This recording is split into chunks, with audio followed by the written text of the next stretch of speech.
A key court hearing in the case against a man accused of killing 2 USF graduate students is now on hold. And as the court process shifts, investigators are revealing new details they say point to intention and premeditation. 8 on your side, Jenna Bass has the latest.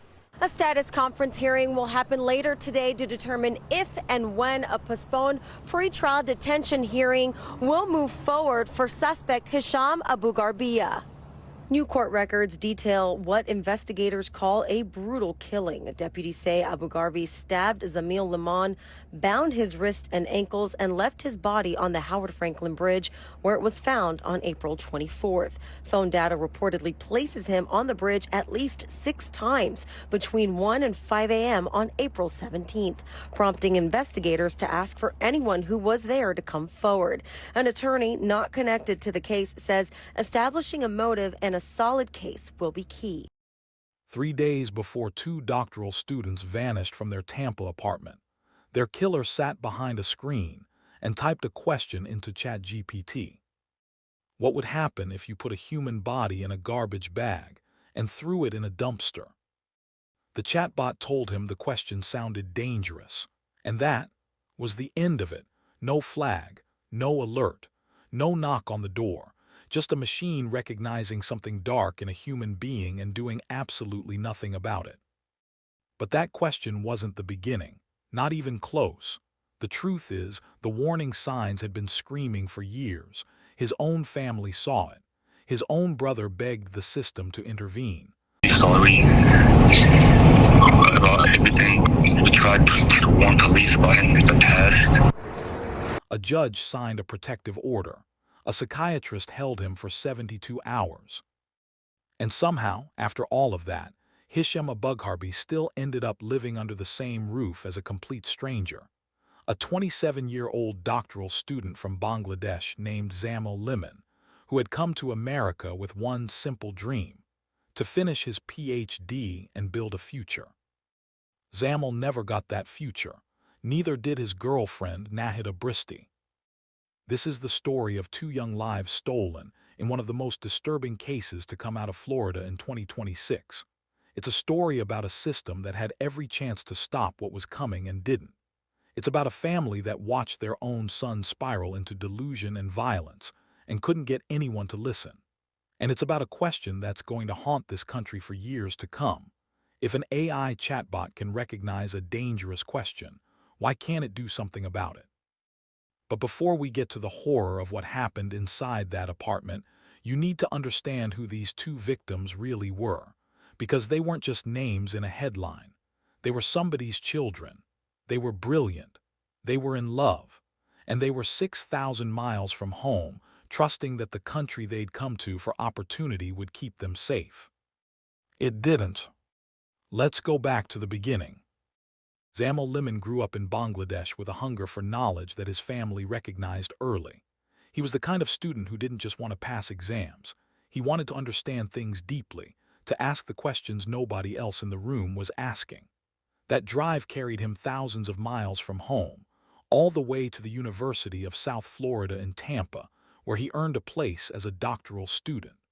For a young man from Bangladesh, that acceptance letter wasn't just an achievement. It was a lifeline, a door into a world his family had sacrificed everything to help him reach. And then there was Nahida Bristy, 27, just like Zamil, also from Bangladesh, also pursuing her doctorate at USF. The 2 of them found each other the way brilliant people often do, through shared ambition, shared culture, shared late nights buried in research. They became a couple, and to the tight-knit Bangladeshi student community at USF, they made sense together. 2 people building something meaningful, side by side, in a foreign country that was slowly becoming home. Their friends described them as inseparable. When you saw Zamil, Nahida wasn't far behind. They studied together, ate together, dreamed together. They were the kind of couple that made you believe the grind was worth it, that if you worked hard enough and loved the right person, the future would take care of itself. But the future has a cruel sense of timing. Because while Zamil and Nahida were building their life in Tampa, the man who would eventually be charged with ending both of their lives was unraveling just a few miles away. and the people closest to him were watching it happen in real time. On May 9, 2023, nearly 3 full years before the murders, Hisham Abugharbi got into an argument with his younger brother at the family home. The argument was about Hisham's behavior. His brother had noticed changes, erratic mood swings, unpredictable outbursts, a darkness that hadn't always been there. He started recording Hisham on his phone, trying to document what the family had been dealing with behind closed doors. That decision cost him. Hisham punched his brother so hard he fell to the ground, and when their mother tried to intervene, Hisham kicked her in the back, sending her down too. But it was what he said during that incident that truly alarmed the deputies who arrived on scene. Hisham looked at the officers and told them calmly, "I created my brother. I am his God." He followed that with another line that sent chills through the room, "This is my first life here." This wasn't just anger. This was something else entirely. Deputies arrested him on a misdemeanor charge of simple battery and immediately placed him under the Baker Act, a Florida law that allows authorities to hold someone for up to 72 hours if they're deemed a danger to themselves or others due to mental illness. His family told officers that Hisham had never been formally diagnosed with any psychiatric condition, but that his behavior had been deteriorating for weeks. A relative later submitted a victim impact letter to the court, and what it said painted a portrait of a young man who had become unrecognizable to the people who loved him most. The relative wrote that Hisham used to be a cool guy, a supportive and helpful eldest son, but everything changed when he started using medical marijuana. It turned him mentally ill, the relative wrote. Hurtful behavior, anger problems. The family said they had lost Hisham as a normal family member. And here's where the story takes the turn that will make your blood run cold. Because everything the family feared, everything they tried to flag, everything they put on paper and submitted to a court of law, none of it mattered. The battery charges were eventually dropped. Hisham completed a diversion program in 2024, and that was that. A judge did grant a protective order keeping him away from his brother, but it expired in May 2025. A request to extend it was denied. The system had its chance. It had a man who assaulted his own mother, made delusional claims about being a god, and was held under the Baker Act, and it let him walk. His brother Ahmed would later say 5 words that will sit with you long after this video ends. "We tried to warn police, but no one was listening." And by April 2026, Hisham Abugharbi was no longer living with his family. He was living with a stranger, a quiet, hard-working doctoral student from Bangladesh who had no idea what kind of person was sleeping in the next room. That stranger was Zamil Limon. April 2026, Tampa, Florida. Zamil Limon had settled into a routine. Classes, research, time with Nahida, the occasional gathering with friends from the Bangladeshi student community. Life wasn't glamorous, but it was moving in the right direction. He was doing what he came to America to do. His apartment was in an off-campus housing complex, the kind of place thousands of graduate students across the country end up in. Affordable, functional, close enough to campus. You don't choose these places because you love them. You choose them because they let you focus on what actually matters. Zamil's focus was his doctorate. Everything else was background noise. But one piece of that background noise was impossible to ignore. His roommate. Hisham Abugharbi had been living in the apartment, and according to people close to Zamil, things were not right. In the weeks leading up to what happened, complaints were made to the building management about Hisham's behavior. The details of those complaints haven't been made fully public, but Zamil's own brother would later confirm that concerns were raised and ignored. Management did nothing. No follow-up, no intervention, no offer to relocate Zamil or remove the problem tenant, just silence. And while the people around Zamil were trying to sound the alarm through proper channels, Hisham was doing something far more sinister in private. He was planning. On April 13, 2026, 3 days before Zamil and Nahida were last seen alive, Hisham opened ChatGPT on his phone and typed a question that would later become the centerpiece of the prosecution's case. He asked the chatbot what would happen if someone put a human body in a garbage bag and threw it in a dumpster. The AI responded that the question sounded dangerous, but it answered, and no one was notified. 2 days later, on April 15th, he asked another question: can you keep a gun at home without a license? Think about that for a moment. In the span of 48 hours, a man with a documented history of violence, delusion, and psychiatric holds asked an artificial intelligence about disposing of a human body and owning a firearm illegally. 2 questions, 2 days, and the only thing standing between those questions and what came next was a chatbot that flagged the language as concerning and then moved on to the next prompt. Then came April 16th, the last day anyone saw Zamil Limon Nahida Bristy alive. What exactly happened inside that apartment, only one person knows for certain, and he's not talking. But the evidence prosecutors have laid out paints a picture so detailed, so methodical, that it's almost impossible to look at it and see anything other than premeditation. Authorities believe Hisham used a bladed instrument, a knife, or something similar, to fatally wound both Zamil and Nahida multiple times. Blood evidence was found throughout the apartment, including in Hisham's own bedroom, where investigators discovered 2 distinct patterns on the floor. The shapes were large, human-sized, 2 of them, side by side in the room of the man who would later tell detectives he had nothing to do with their disappearance. But Hisham wasn't just violent that night, he was busy. At approximately 10:30 that evening, a DoorDash order was placed from his phone. Not food, not drinks, trash bags, Lysol wipes, Febreze, cleaning supplies from a nearby CVS delivered to the apartment door about 30 minutes later. While 2 people likely lay dead or dying in his room, Hisham Abugharbi was ordering cleanup materials the way you'd order a late-night pizza. Later that night, the apartment's other roommates saw something that would become a critical piece of testimony. Hisham was using a cart, the kind you'd use to move furniture, to wheel cardboard boxes from his bedroom to the compactor dumpster at the complex. Back and forth, quietly, in the middle of the night. The next day, April 17th, a mutual friend tried to reach both Zamil and Nahida. Neither answered. No texts, no calls returned. Nothing. That friend reported them missing, and from that moment the clock started ticking. When detectives first spoke to Hisham, he was calm, cooperative even. He denied having anything to do with their disappearance. He gave officers permission to search his car, a white Hyundai Genesis G80 that appeared to have been recently and thoroughly cleaned.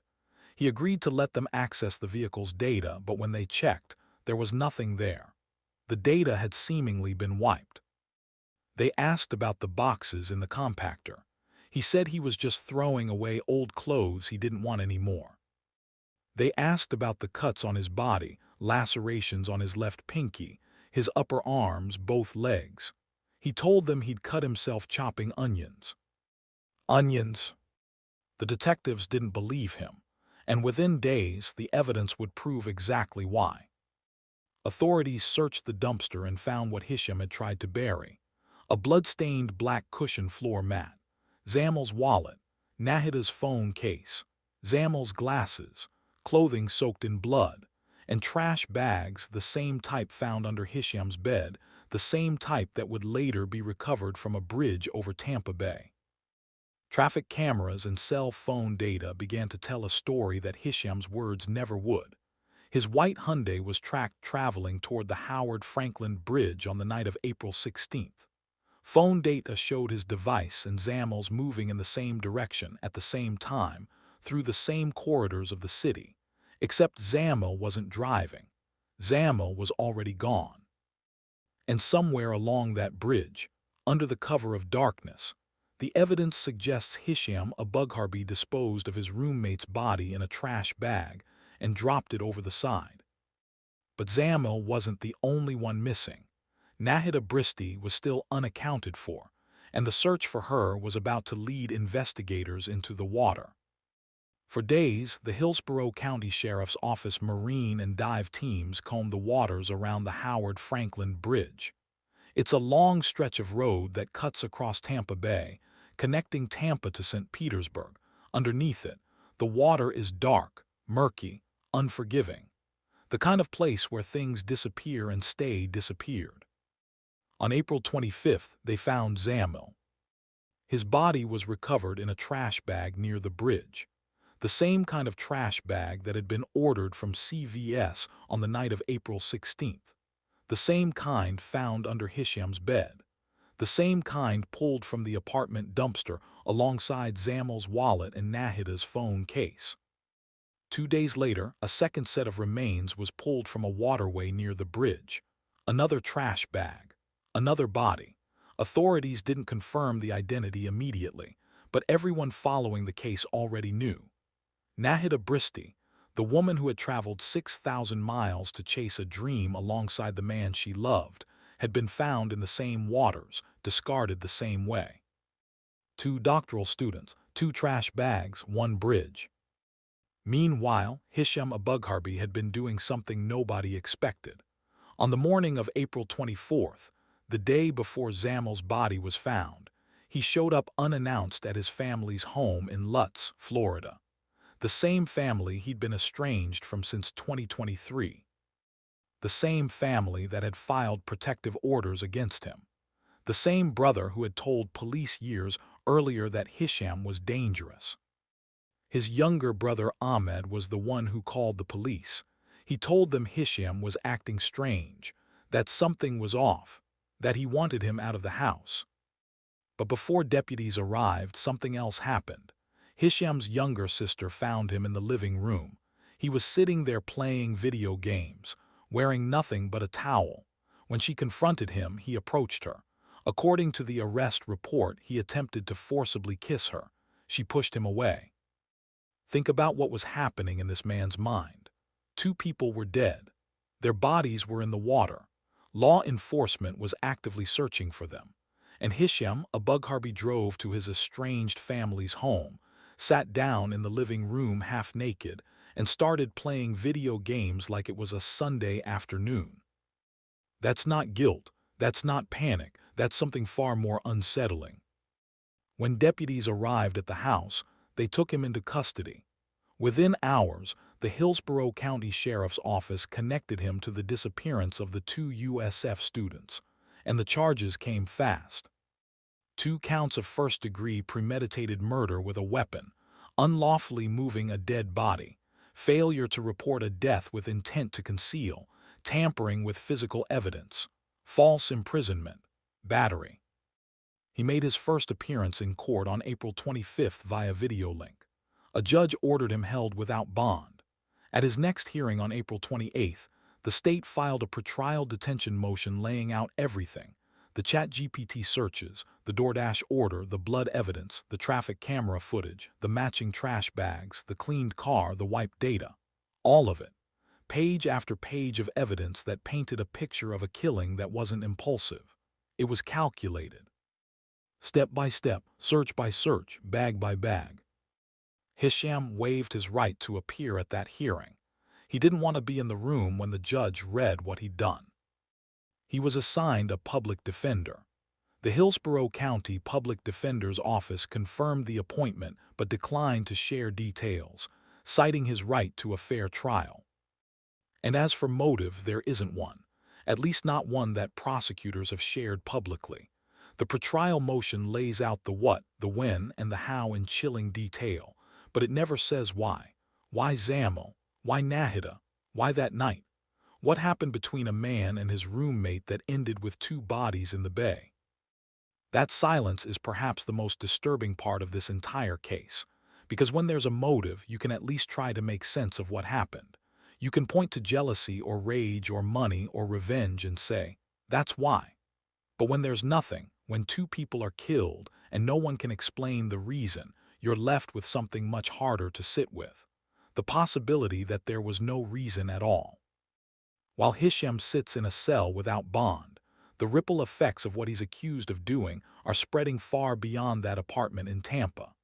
A petition has been launched demanding that USF review how off-campus housing options are presented to students. The organizers want the university to set basic eligibility standards for which properties appear on student housing resources. They want a system where complaints about dangerous tenants are actually taken seriously, because in this case, they weren't.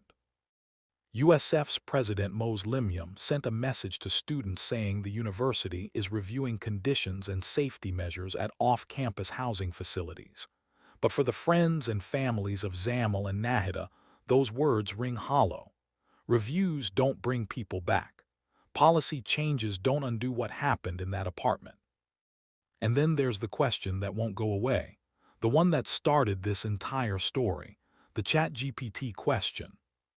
Florida's Attorney General James Uthmire has opened a separate criminal investigation into whether AI chatbots bear legal responsibility when users ask them questions that precede violent crimes. This isn't hypothetical anymore. This is the second Florida murder case in which a suspect's ChatGPT history has surfaced as evidence. The first involved a gunman who killed 2 people at Florida State University, and prosecutors in that case allege the chatbot helped him choose a weapon, ammunition, and a location. 2 cases, 2 sets of victims, one technology sitting in the middle of both. The question isn't whether AI is dangerous. The question is what we're going to do about it. Because right now, a chatbot can recognize that a question about disposing of a human body is dangerous. It can literally type the words that sounds dangerous and then do nothing. No alert, no flag, no call to anyone, just a response and a blinking cursor waiting for the next prompt. Zamil Limon and Nahida Bristy came to America to learn, to grow, to build something that would make their families proud. They did everything right. They worked hard. They loved each other. They trusted the systems around them, the university, the housing, the roommate they'd been placed with, the country that promised them opportunity. Every single one of those systems failed them. And now 2 families in Bangladesh are planning funerals instead of graduation ceremonies. 2 seats in a doctoral program will stay empty. And a community of international students in Tampa is left wondering the one question that no investigation, no trial, and no policy review will ever fully answer. Could this have been prevented? The answer by every measure available is yes, it should have been.